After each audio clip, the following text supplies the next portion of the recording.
One day, a young married couple went hiking in the mountains. As the sun began to set, they realized they were lost. After walking for hours and hours, they still had no idea where they were. And it was growing very, very dark, so this husband and wife were getting very worried. They didn't have a map or a compass with them, and all the trees were looking the same. Just when they were about to give up, they came across an old cabin in the clearing. The cabin looked as if it had seen better days. It was dilapidated and seemed like it hasn't been used in a very long time. Some of the windows were cracked, the tiles were broken on the floor. It just seemed like it hadn't been used in like 50 years. So the husband knocked on the front door, but there was no answer. So they assumed it would be okay for them to walk inside and try to sleep for the night. Inside the cabin, there was very little furniture. There was a few couches and chairs, but there was dust all over them. As the couple walked around, they smelled something very strange in this cabin, something that had like a musty, gross smell. And the walls and floors were covered head to toe in graffiti, and written in red were the words death,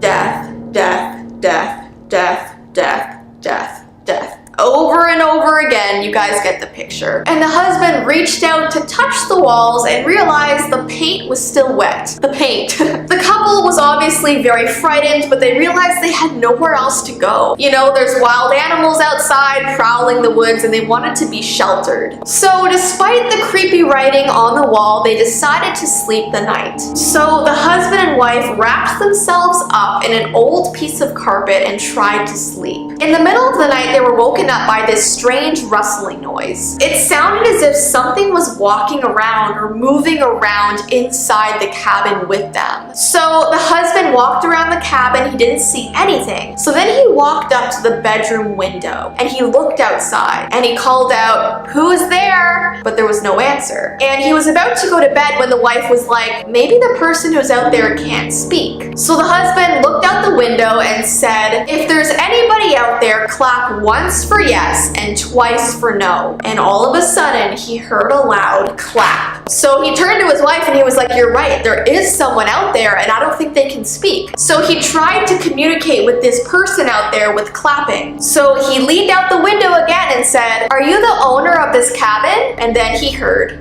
clap, clap, which means no. "Are you a man?" Clap, clap. "Are you a woman then?" Clap, clap. "Are you human?" Clap, clap. So everything is a no. So then he asked, "Are you alone out there?" Clap, clap. "How many are with you? Clap for each person that's with you." Clap,